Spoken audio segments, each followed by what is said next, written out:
Assalamualaikum warahmatullahi wabarakatuh. Waalaikumsalam warahmatullahi wabarakatuh. Bu Lucy, mari silakan duduk. Nggih, mohon maaf Ibu mengganggu waktunya.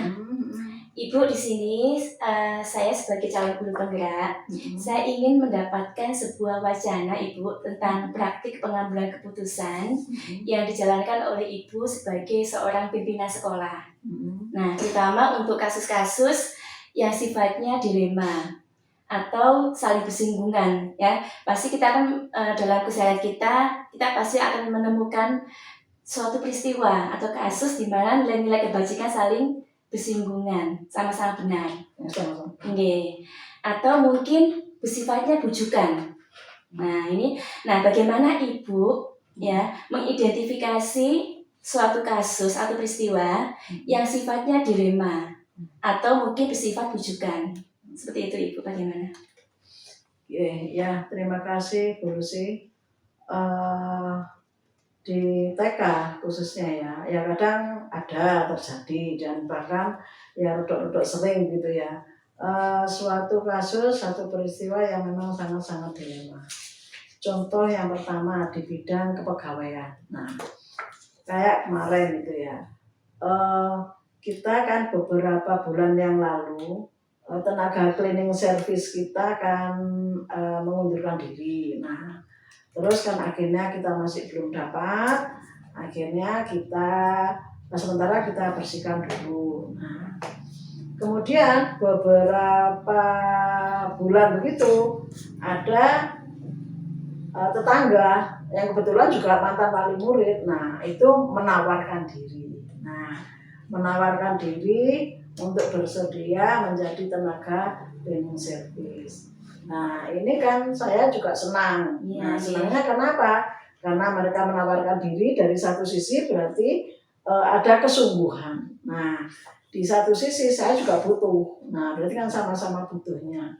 Akhirnya kita buat kesepakatan bahwa kami mampunya memberikan honor sekian, lalu job yang harus dikerjakan kita jelaskan hanya membersihkan halaman di luar sama kamar mandi begitu saja. Untuk yang di dalam tetap guru. Nah, ini sama-sama sepakat dan ini membawa sama-sama nilai baiknya gitu. Nah, sama baiknya bagi sekolah baik, bagi diri yang bersangkutan, ibu yang menawarkan diri kan juga baik gitu ya. Artinya baik kan mereka juga butuh royalti, sehingga kita saling membantu, saling baik. Nah, tetapi di dalam perjalanannya tidak lama, belum lama itu mereka sudah mulai terjadi klis begitu ya. Artinya sudah sering pinjam uang. Nah, ketika dia pinjam uang, mengajukan pinjam uang, saya dilema. Dilemanya apa? Ketika tidak saya beri, ini saya juga berarti tidak menolong dia. Nah, ketika saya beri, berarti saya juga tidak mendidik dia. Nah, ini kan dilema, sama-sama dilemanya. Sementara kalau kita berikan, juga dilemanya apa?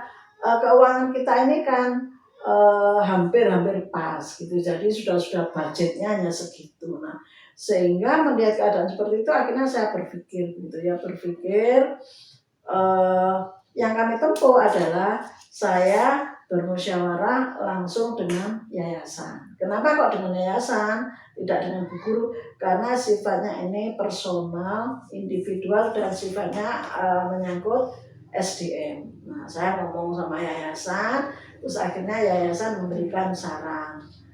Oke, kalau tidak terlalu besar ya cobalah diberi.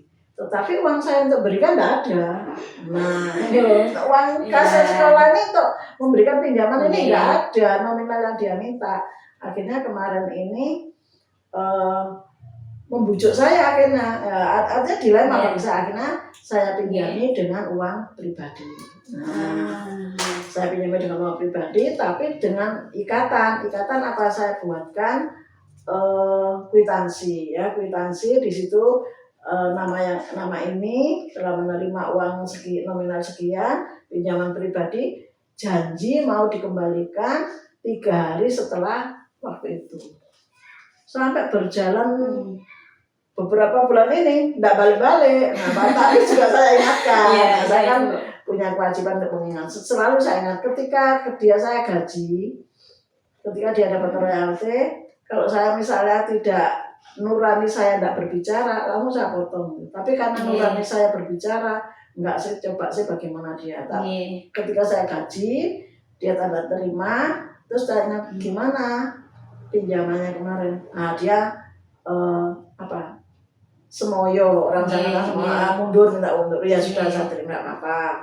Begitu berbulan-bulan. Nah, sampai akhirnya yang terakhir kemarin itu dia juga masih mau mengadakan pinjaman pribadi, nominalnya juga 3 kali lipat dari yang kemarin. Nah, sehingga saya berpikir lagi, iki lek tak kasih, akhirnya dia menjadi karakter. Dia jadi karakter tidak bisa menata, memanage keuangan. Nah, akhirnya saya kemarin tidak memberikan, sengaja memang tidak saya berikan. Yang pertama memang belum saatnya dia dapat gajian. Yang ketiga, yang kemarin aja belum lunas kok. Nah, akhirnya sampai terjadi dialog begitu. Akhirnya terjadi dialog, beliaunya memutuskan minta mundur. Ya sudah, keputusan ada pada mereka, saya izinkan. Nah, yang sampai sekarang dia masih membawa utang dan kunci sekolah juga masih dia bawa. Sengaja saya biarkan. Itu kasus yang pertama. Kasus yang kedua, dalam penerimaan murid baru. Nah, sekolah kita ini adalah sekolah reguler. Nah, tetapi hampir setiap tahun selalu ada saja wali murid yang mendaftarkan anak-anaknya yang istimewa. Nah, saya katakan istimewa karena beda dengan temannya. Yang istimewa minta sekolah di sini.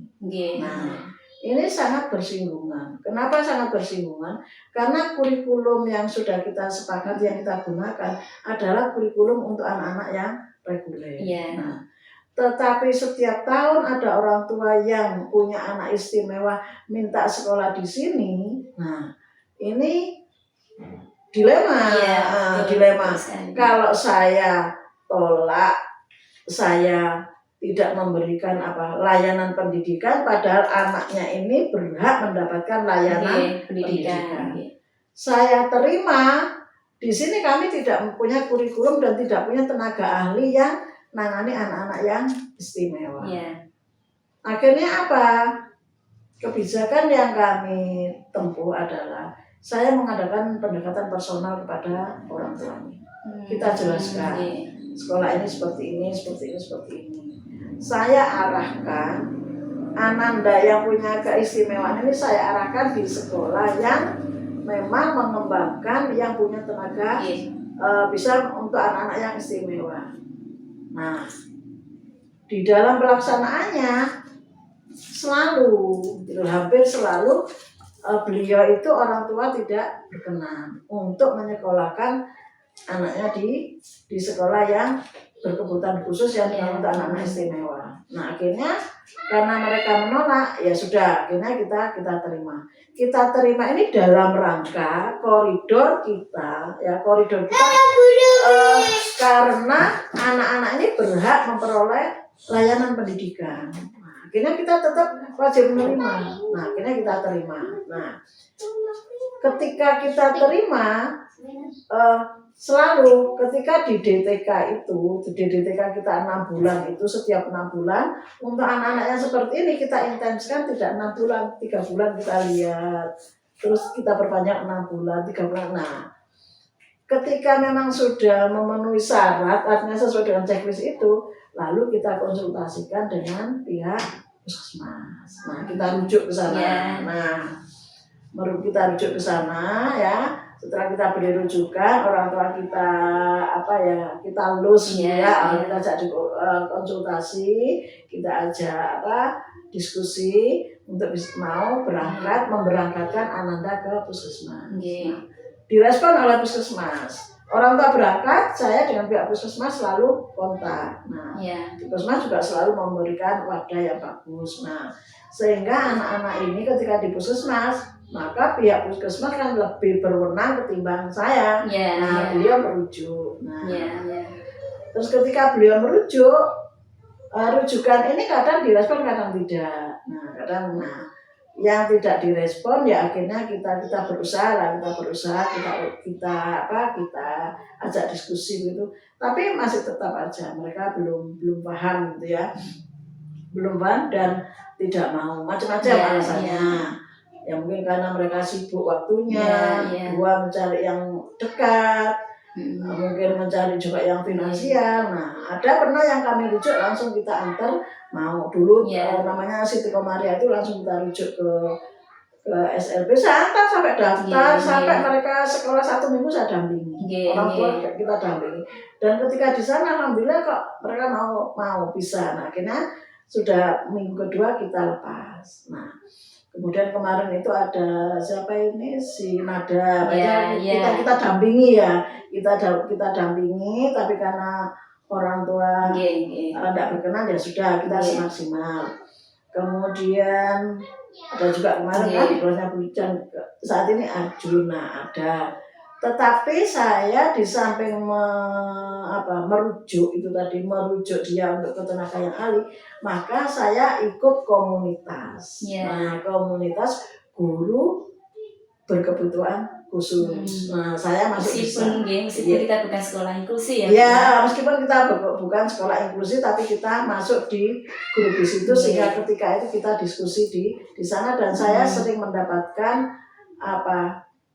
paparan pengetahuan tentang bagaimana menangani anak-anak yang istimewa itu tadi, dan bagaimana orang tuanya kalau anaknya istimewa ya memang sedapat mungkin, sedapat mungkin sedapat mungkin diarahkan, tetapi keputusan final ada pada orang tua. Kita di sekolah ini hanya dalam rangka itu tadi, kewajiban kita adalah memberikan layanan hak belajar anak. Nama intinya ke sana, semoga dengan dengan nilai-nilai itu nanti ada sesuatu. Baik Ibu, tadi dari kasus-kasus yang Ibu ceritakan tadi pasti dalam perjalanannya pasti mengalami banyak kendala atau tantangan-tantangan yang Ibu hadapi. Ini bagaimana Ibu menghadapi tantangan dalam mengambil suatu keputusan Ibu dengan tadi kondisi yang Ibu sampaikan tadi? Kalau yang berhubung kendala yang sifatnya berhubung dengan proses pembelajaran, terus berhubungan dengan kesiswaan, itu saya selalu konsultasi dengan bu guru. Kita bu guru sebelum masuk kelas kan selalu kita briefing di awal tahun ajaran bahwa nanti kita muridnya ada yang seperti ini. Ini kita briefing dulu, kita diskusi dengan bu guru sehingga bu guru besok kalau di kelasnya ada anak yang istimewa. Itu terus kendala yang itu tadi yang saya tempuh. Kemudian yang kedua tetap ya konsultasi intens dengan orang tua, baik by phone ataupun dengan tatap muka, begitu setiap pulang setiap itu selalu. Seperti itu ya Bu ya. Adakah tadi kan Ibu kalau untuk proses pembelajaran mungkin guru dilibatkan, kalau itu yang berhubungan dengan manajemen bisa konsultasi dengan yayasan, seperti itu Ibu ya. Terus Bu, apakah Ibu punya waktu khusus atau mungkin waktu tertentu dalam penyelesaian suatu kasus yang berhubungan dengan dilema Ibu? Untuk waktu khusus pasti. Contohnya dulu dengan Alina, orang tuanya kita face to face ya, dengan saya sejak awal itu face to face ya, sehingga tetap kita berusaha menjalin komunikasi yang baik, dan itu terus ya.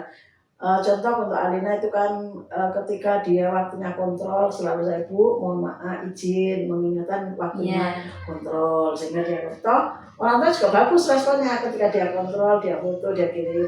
Itu dengan Arjun juga sama Bu, jadi kita konsultasi pendekatan personal ya.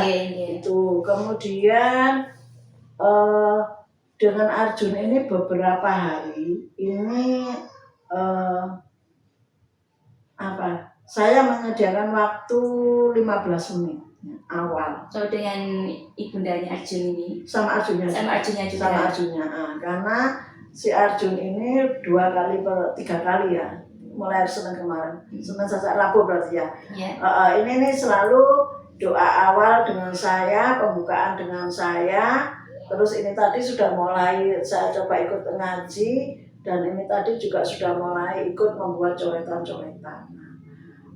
Ini saya coba belajar dengan saya.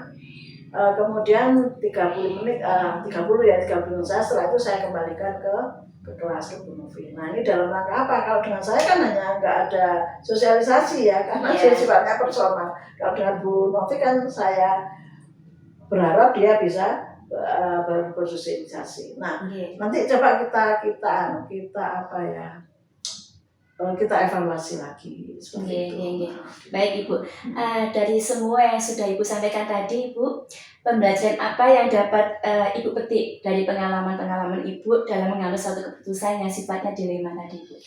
Ya, banyak dulu sih. Ya, jadi saya di sekolah ini mulai tahun 2009 sampai saat ini, perkembangan dilema itu tiap tahun berbeda. Berbeda.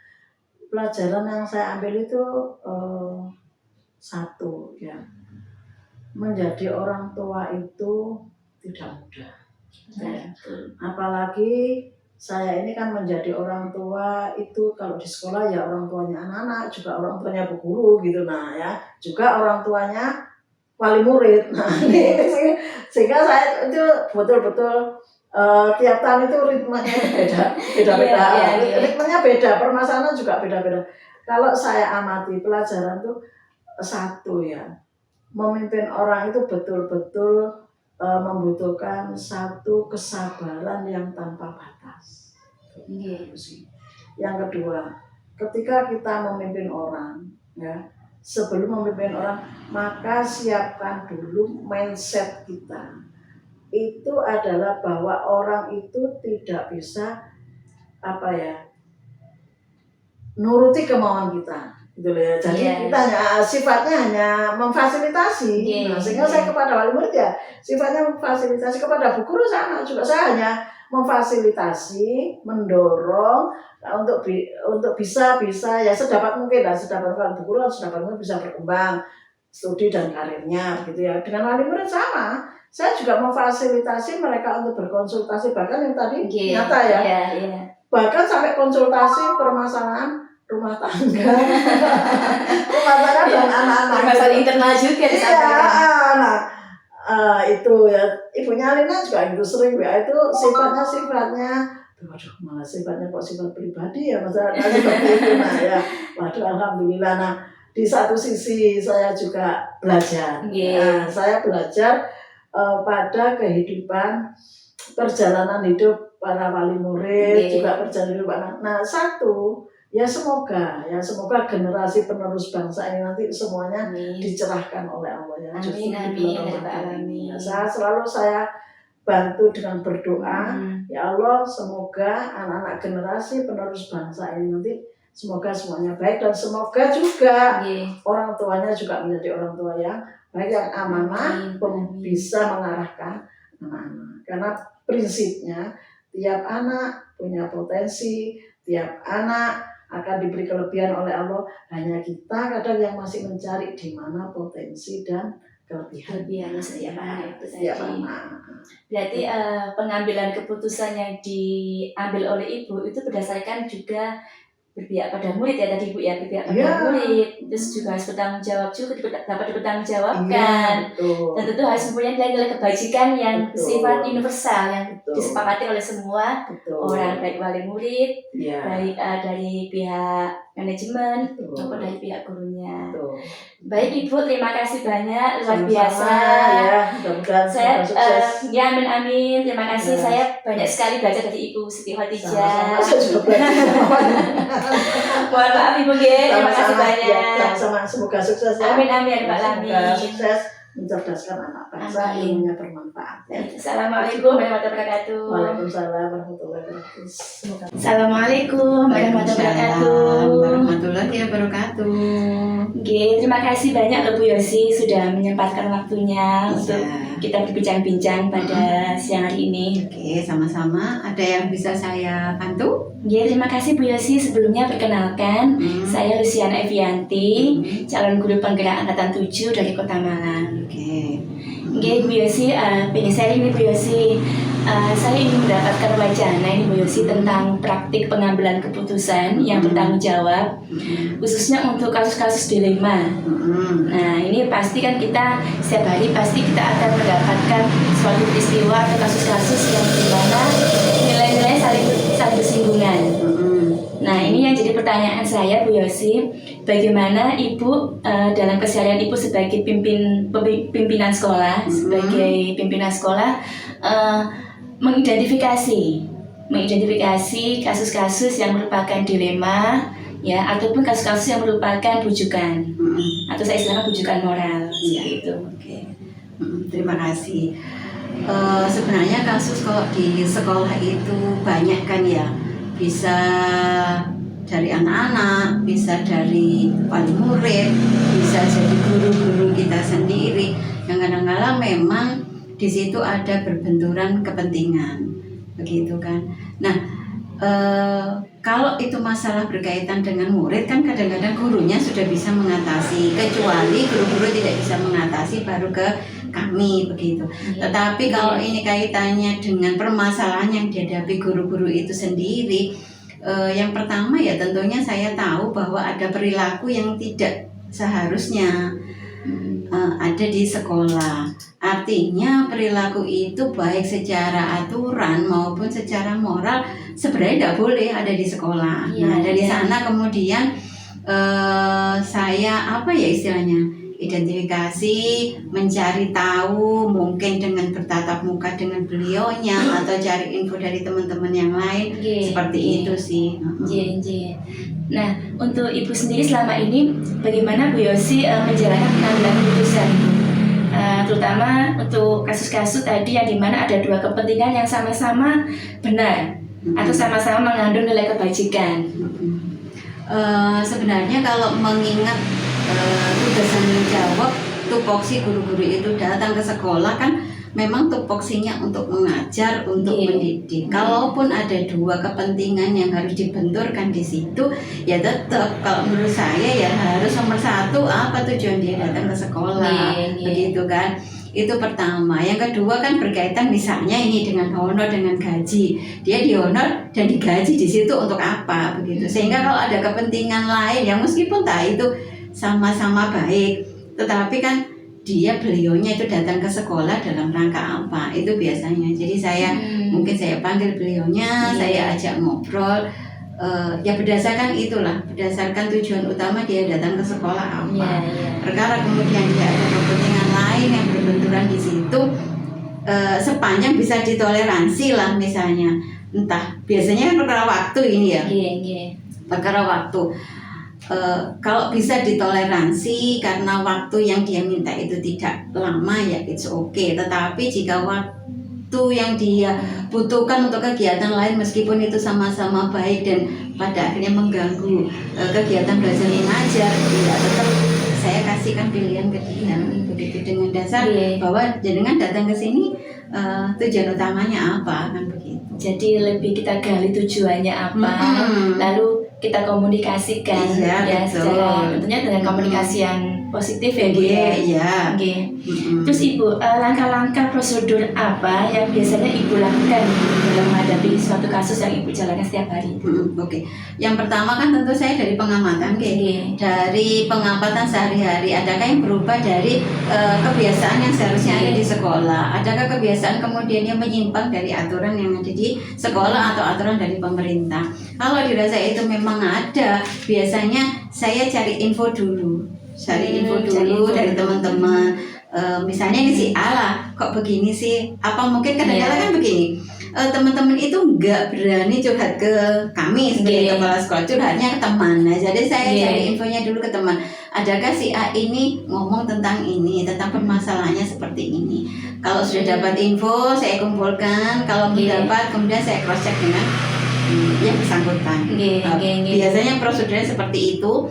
Kemudian saya ajak duduk bersama, saya ajak membicarakan permasalahan yang mungkin dihadapi, sekaligus kan nanti imbasnya dihadapi oleh sekolah. Kemudian kita cari jalan penyelesaiannya, pemecahannya bersama. Luar biasa Ibu. Terus hal-hal apa saja Ibu yang selama ini Ibu anggap efektif nih dalam pengambilan keputusan untuk kasus yang terutama yang berkaitan dengan dilema etika Ibu? Kalau itu bisa diomongkan secara baik-baik ya. Setelah saya omongkan dengan beliaunya, misalnya dua kepentingan ini sama-sama baik lah. Satu mungkin memang benar-benar untuk sekolah.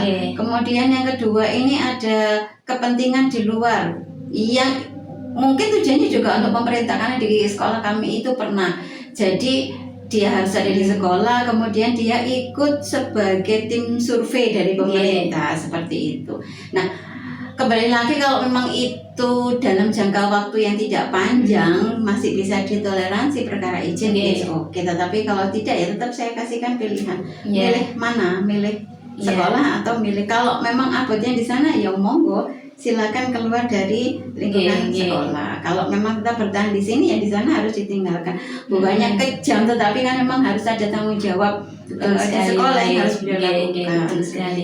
Berarti kita kembalikan lagi kepada tujuan awal tadi ya. Tujuan awal dia apa ke sekolah, kemudian yang kedua seberapa penting kegiatan dia di luar sekolah. Sepanjang masih bisa kami toleransi. Kalau tidak ya sudah. Terus ada nggak Bu Yosi tantangan yang dihadapi nih dalam pengambilan keputusan tadi? Yang mungkin kan setiap kali kita ngambil keputusan pasti nggak semua orang bisa menerima ya keputusan kita. Nah ini bagaimana Ibu mengatasi tantangan atau kendala? Sebenarnya kepentingan ini kalau dibenturkan dengan aturan kan kejem ya. Ketoknya kepala sekolah itu kejem. Kamu gini ya begini begitu. Jadi benturannya itu kadang-kadang dengan hati nurani sendiri gitu kan. Kalau menurut aturan sebenarnya tidak boleh, tetapi secara hati nurani itu gimana ya, kalau nggak diizinkan ya gimana, diizinkan ya gimana gitu. Jadi benturan terbesar itu biasanya berhubungan dengan hati nurani sendiri, diizinkan atau tidaknya. Jadi itu. Kemudian kalau masalah dengan teman-teman yang lain kadang-kala ada. Kalau misalnya kita mengizinkan si A berkegiatan seperti ini, meskipun lah kita sudah dengan kebijakan oke lah masih bisa ditoleransi, tetapi belum tentu teman-teman yang lain yang satu sekolah itu menyadari. Sehingga kadang-kala ada juga protes ke kita, loh Bu kok seperti ini, loh Bu kok sudah 2 hari nggak masuk misalnya seperti itu. Ya tetap kita harus kasih pengertian kepada yang lain. Kalau intinya saya sih sepanjang masih bisa ditoleransi untuk untuk beliaunya berkegiatan di luar. Kalau enggak ya itu tadi saya suruh milih. Seperti itu biasanya. Terus apakah Ibu punya waktu khusus nih Bu? Punya waktu khusus misalkan dalam penyelesaian kasus-kasus yang tadi Ibu hadapi, atau mungkin siapa saja yang Ibu minta bantuan dalam penyelesaian kasus yang Ibu hadapi? Kalau waktu khusus sih enggak, karena tergantung dengan situasi kondisi sekolah. Jadi saya enggak menjadwalkan seminggu sekali, seminggu 2 kali, sebulan sekali, enggak. Tergantung kejadian yang terjadi di sekolah, situasi kondisinya. Kemudian perkara siapa yang dimintai bantuan, selama ini biasanya guru senior yang saya ajak ngomong, ini ada kasus seperti ini, saya mohon pertimbangan. Kalaupun nanti mentok di situ, biasanya kami larinya ya tetap ke pengawas, minta pertimbangannya ke sana. Pak, seperti ini ini di sekolah, mohon bantuan pemikiran dan sebagainya seperti itu. Jadi guru senior sama pengawas biasanya. Berarti kita kembali lagi kepada apa itu tadi, permasalahannya, dan kalau misalnya itu dibicarakan dengan pengawas yang kita inginkan. Terus apakah ada seseorang Bu atau faktor-faktor apa yang selama ini mempermudah Ibu Yosi untuk atau mempermudah Ibu Yosi dalam mengambil keputusan tadi? Atau faktor apa saja Ibu? Selain tadi mungkin bisa minta bantuan dengan pengawas ataupun tadi bermusyawarah dengan tim. Kalau selama ini sih prinsip saya kan pelayan ya. Kepala sekolah itu pelayan, tetap pelayan kepada guru, kepada masyarakat. Jadi intinya itu cara kita menyampaikan kepada beliaunya bagaimana. Sebelum saya pergi ke pengawas misalnya, saya ajak ngomong beliaunya itu kan harusnya itu ya memang seharusnya harus dilakukan dengan baik-baik, karena mungkin permasalahan yang sama ketika disampaikan dengan cara berbeda, intonasi nada berbeda, beliaunya nggak bisa menerima gitu kan. Jadi intinya yang pertama, sebelum saya minta bantuan ke orang lain, ketika saya ngomong dengan beliaunya tetap dengan cara yang baik, dengan tetap ngomong orang begitu. Apapun yang dia lakukan kan dia punya alasan toh, alasan apapun ya wajib kita terima dulu, kemudian baru kita sharing. Intinya untuk mempermudah itu juga dari sikap kita kepada beliaunya.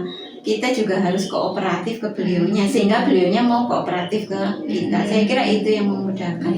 Jadi nggak perlu dengan tensi tinggi misalnya, marah-marah misalnya, kemudian dengan langsung menuduh misalnya seperti itu kan enggak. Jadi kita gali dulu dari beliaunya, dari rekan sejawat, baru ketemu permasalahannya. Kalau bisa diselesaikan di sekolah, ya diselesaikan di sekolah. Kalau enggak ya kita kan ada atasan. Iya. Berarti lebih ke pendekatan personal. Betul, ya. Kemudian ke kekeluargaan. Jadi kita perlu tahu alasannya. Karena kadang-kadang seperti tadi saya contohkan, kalau dia itu misalnya jadi tim survei, mungkin ada alasan ekonomi di situ. Nah, namanya rezeki itu kan nggak mungkin kita juga gak oleh begitu kan. Jadi tetap ada hati nurani itu tetap juga harus bermain juga ya. Baik Ibu, dari semua hal yang telah Ibu sampaikan tadi, pembelajaran apa yang dapat Ibu petik ini dari pengalaman Ibu sebagai pimpinan sekolah?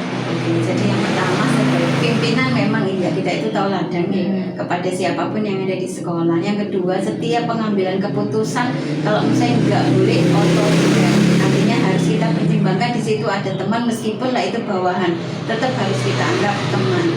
Yang ketiga, tetap mengedepankan kekeluargaan. Jadi 3 itu. Sebagai pimpinan itu sebagai pelayan, sebagai tauladan. Yang kedua kekeluargaan, latar belakang beliaunya. Jadi semuanya kembali lagi kepada, kan kita kan setiap keputusan yang kita ambil pasti kan kita mengarah ke murid ya Bu ya, berpihak pada murid ya pastinya ya. Jadi bisa saya simpulkan bahwa sebenarnya dalam mengambil keputusan itu ada 3 ya Bu. Yang pertama berpihak pada murid itu pasti. Yang kedua berdasarkan nilai-nilai kebajikan universal. Artinya disepakati oleh semua pihak. Penting jadi tidak ada kontra begitu. Betul sekali. Dan yang ketiga harus dapat dipertanggungjawabkan. Nah, artinya keputusan yang diambil itu harus dipertanggungjawabkan sesuai dengan apa yang disepakati tadi. Konsekuensinya juga harus dipikir begitu. Luar biasa, terima kasih banyak loh. Sudah menyempatkan waktu untuk saya hari ini. Saya mendapatkan ilmu yang banyak dari Bu Yosi hari ini. Terima kasih juga Bu Lucy sudah mau berkunjung ke sini. Sama.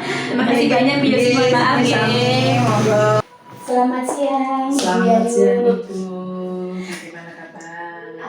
Baik Ibu, terima kasih sudah menyempatkan waktu untuk bisa bertemu dengan saya dalam rangka untuk bincang-bincang Ibu. Baik, ya. Jadi perkenalkan Ibu, saya Ibu Luciana Evianti, calon guru penggerak angkatan 7 dari Kota Malang. Ya Ibu.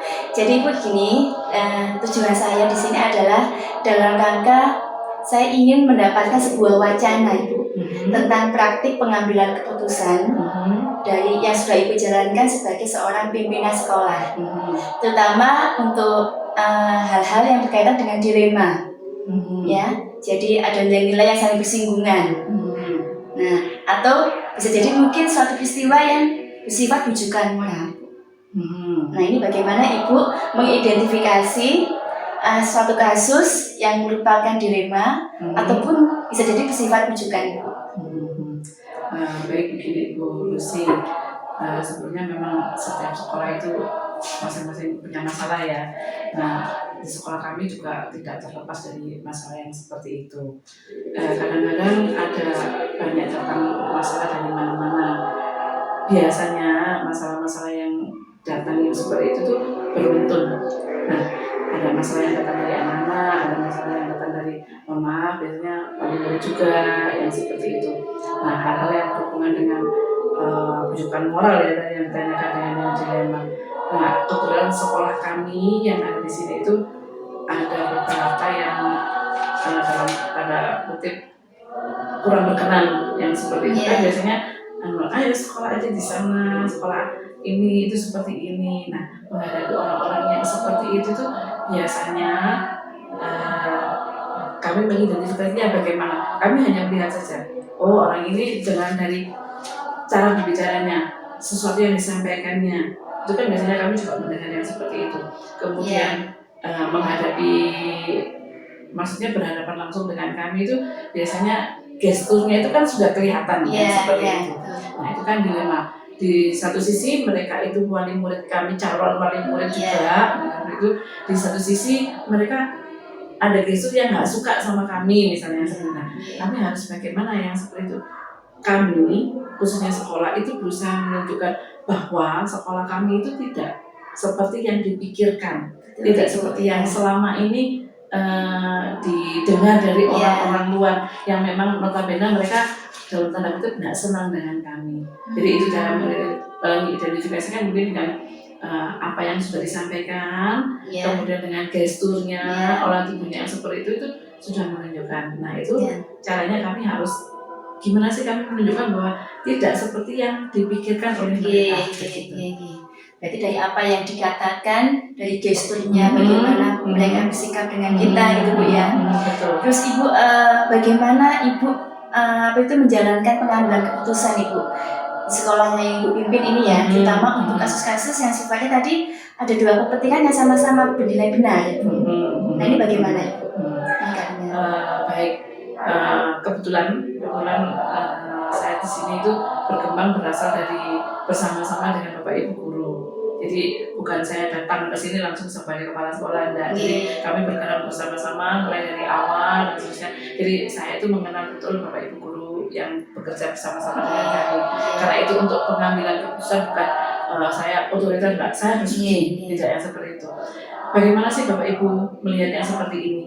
Bapak Ibu yang lain kan pasti mereka melihat yang seperti itu kan dari kacamata yang berbeda, dari pribadi mereka bagaimana, dari cara mereka menghadapinya bagaimana. Itu kan pasti mereka akan mengambil keputusan, menilai masalah yang seperti itu tuh berbeda-beda kan. Nah, dari perbedaan-perbedaan itu kami kumpulkan dulu.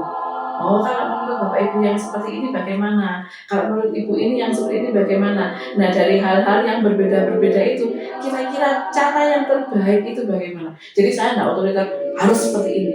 Kalau cocok dengan Bapak Ibu guru yang lain. Kalau tidak cocok, malah mereka bukannya membantu, malah akhirnya enggak lah, aku nggak mau mengikuti. Misalnya seperti itu. Jadi bisa diambil jalan tengahnya. Kalau menurut ini bagaimana, menurut ini bagaimana, jalan tengah yang terbaik untuk ini bagaimana.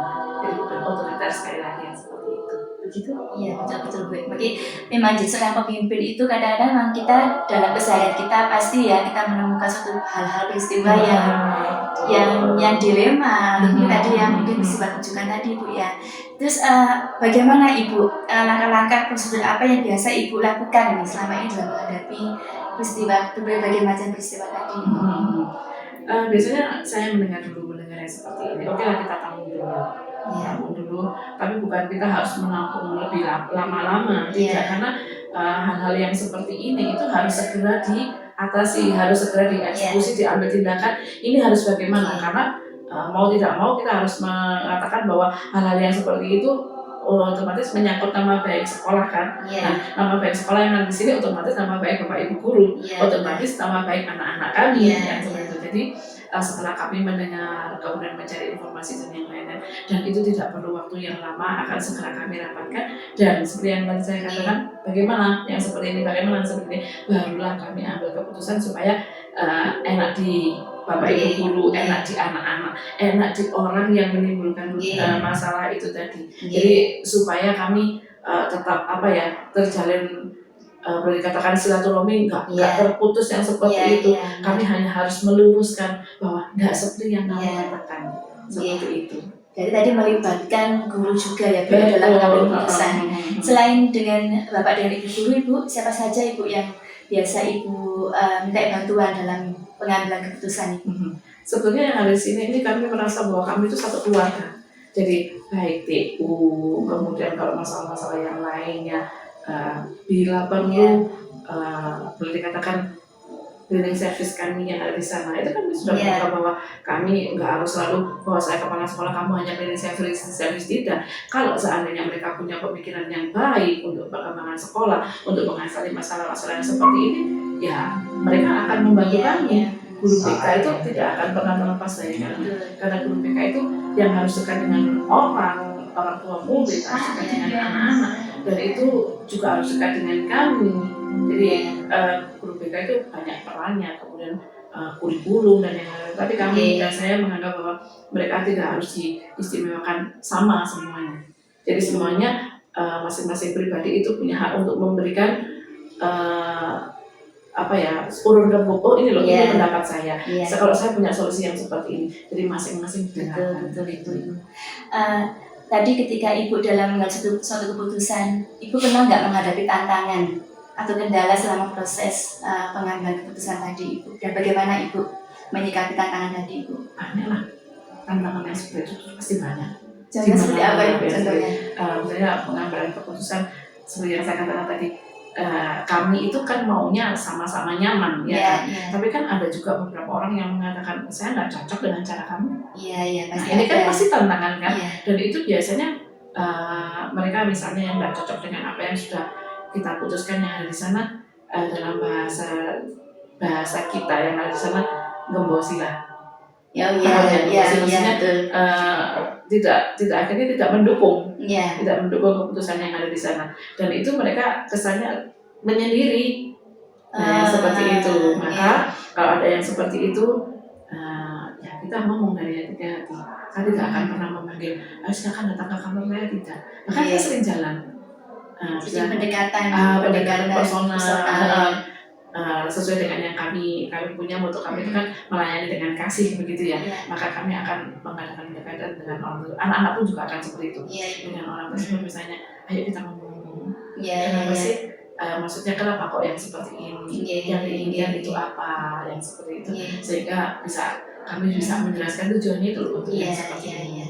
Dengan bahasa yang ya memang kadang-kadang saya itu kalau sudah tingkat emosi tingkat tinggi ya akhirnya ya keras lah suaranya yang seperti itu. Tapi kalau misalnya bisa direm yang seperti itu, ya kami akan ngomong dengan bahasa yang bisa dipahami, bahasa yang tidak terlalu meninggikan diri yang seperti itu, sesama yang seperti itu. Begitu itu yang kami lakukan, saya lakukan selama ini.